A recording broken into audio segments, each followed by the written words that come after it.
Hello everyone, shalom shalom. My dear brothers and sisters, my dear friends and colleagues, shalom. And today's episode, we are going to share with you about blasphemy.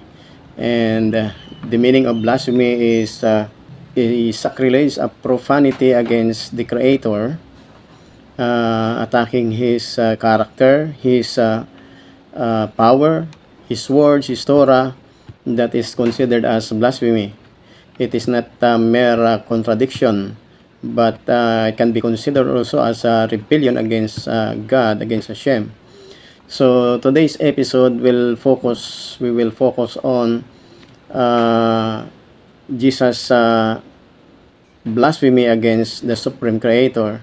In fact, in the New Testament, the Pharisees and the scribes made an apprehension against Jesus that he committed blasphemy.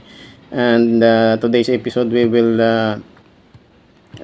elaborate more on this with regards to this accusation of the Pharisees and the priests against Jesus at that time. And we know that our barometer, our litmus test against any false claims and against offenses against God is the Torah and the Tanakh.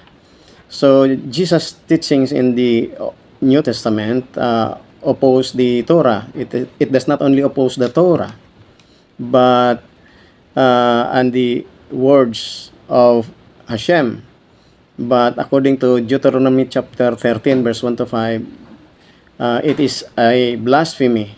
And now we will expose that Jesus is a deceiver rather than a prophet. Let us take Ezekiel's words. Number 1, Ezekiel chapter 18 versus Jesus' death for sin. And in Ezekiel chapter 18 verse 23, it says that though I take any pleasure in the death of the wicked, declares the sovereign Hashem, rather am I not pleased when they turn from their ways and live. So Hashem, according to the words of Prophet Ezekiel, rejects vicarious atonement. But Jesus claimed to die for others' sin in Matthew chapter 20 verse 28. And this violates the Torah law, which forbids human sacrifice. So therefore, Jesus' death for sin is in collision against the words of the prophets and the words of the Torah. So again, the Torah must prevail against this claim of Jesus. Number 2 is that in Exodus chapter 23, verse 13, against Jesus' wordings or words that no one comes to the Father except by Him. So what does Exodus chapter 23:13 says? This is a command.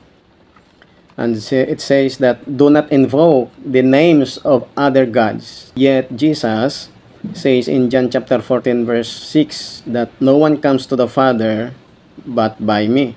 So making himself as a gatekeeper and interposing his name between man and God. So this is a kind of blasphemy. So ito po ay isang pamumusong laban sa Diyos ni Amang Abraham, Isaac at Jacob, na sang-ayon mismo sa kautusan ni Prophet Moshe na binigyan ng panahong Diyos ay hindi na tayo magbabanggit ng ano pa mang mga pangalan ng mga ibang Diyos maliban sa Diyos na nagpakilala kay Prophet Moshe at sa mga Israelita doon sa Mount Horeb. Ay ito si Jesus ay sinasabi niya na walang makakapunta doon, okay, maliban sa kanya. So he was interposing na mamagitan siya dito at isa po siyang nagpapanggap. No, samantalang marami ng mga naunang mga Israelita ang nag-direct ng panalangin ng kanilang communication sa Diyos Ama. Subalit ito si Jesus ay sinasabi niyang walang makapupunta roon. So this is a kind of blasphemy. At malinaw po, no, na ito po ay nagpapanggap siya na Diyos, na hindi naman talaga siya Diyos. Okay? Number 3, doon sa Deuteronomy chapter 4 verse 2, ay sinasabi no na wag dadagdagan kung ano man yung iniutos ng Panginoong Diyos. Samantalang si Jesus mayroon siyang dinagdag sa kanyang mga sinasabi, sang-ayon doon sa Matthew chapter 19 verse 21, na sinasabi niya doon sa isang mayaman na lalaki na if you want to be perfect, follow me. Okay? Kung gusto mo yung maging perfect, ay follow me. Samantalang sinasabi na wag, sabi ng Deuteronomy verse 25 ay ang righteousness ng mga Hudyo ay ang pagtupad sa kautusan. Okay, ang pagtupad sa kautusan ng Diyos. Dito naman kay Jesus ay dinagdagan niya ng follow me kung gusto niyang maging perfect.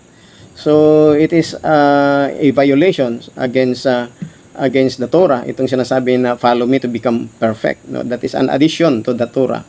So nagpapahiwatig ito na ang Torah observance ay hindi sufficient. Samantalang sa Torah ay sinasabi na ang pagsunod sa kautusan ay sufficient na para ikaw ay matawag na righteous at ikaw ay sumusunod sa katwiran ng Diyos.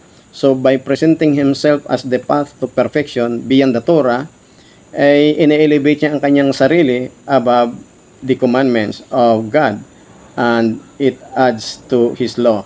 So, okay? So, number 4, no, ay tingnan natin sa words again ng prophet doon sa Malakay chapter 4 verse 4 to 6. Sinasabi niya ni Malakay doon na si Elijah, it was prophesied that Elijah will come, and when Elijah comes, the family will be restored in unity before the day of Hashem. So, pagdating ni Elijah, sang-ayon sa words ni Malakay, ay magkakaroon ng restoration ng family. Samantalang si Jesus ay ang kanyang purpose is to divide the families. Sang-ayon doon sa Matthew chapter 10 verse 34 to 36 ay sinasabi niya doon na siya ay magiging sanhi ng pag-away-away ng mga miyembro ng pamilya, tatay laban sa anak na lalaki, nanay laban sa anak na babae, at biyan ng babae sa manugang na babae, biyan ng lalaki sa manugang na lalaki. So siya ang magiging dahilan ng pag-away-away ng pamilya. In fact, doon sa verse 34 sinasabi na hindi siya naparito para sa kapayapaan, kundi ang dala niya ay tabak. So tabak or sword is a metaphor for chaos and death, destruction. So this is in contradiction, not only in contradiction against the word of the prophets. Okay, so Jesus is a tantamount to a false messenger na dumating sa buhay ng tao sa buong mundo. So Jesus and the New Testament do not merely contradict God, Hashem. They blaspheme Him, okay, portraying Him as a liar, much like the serpent in Eden. That's how they are twisting. They twist Jeremiah chapter 31, yung New Covenant, yung Ezekiel chapter 18, yung substitutionary atonement or vicarious atonement, and then Isaiah chapter 7, they twist also yung virgin birth, which is not really virgin, no? Nakalagay doon ay Alma. In some other cases, ito ipinaliwanag natin, but later on in other episode, paliwanag ulit natin ito. This is done by the New Testament writers. They twisted the messages of the prophets to justify their false doctrines. So, kung sinabi man niya ni Jesus na actual, siya ay nagkakasala ng blasphemy. But if ang ito ay it was forced by the gospel writers, then that's another case. Okay, so but we can only criticize on what is written. But kaya sang-ayon doon sa nasusulat diyan sa New Testament, ang mga nasulat diyan ay labag hindi lamang labag sa kautusan ng Diyos, sa salita ng Diyos, kundi ito'y isa uri ng pamumusong laban sa Panginoong Diyos ni Amang Abraham, Isaac at Jacob. Shalom po, maraming salamat.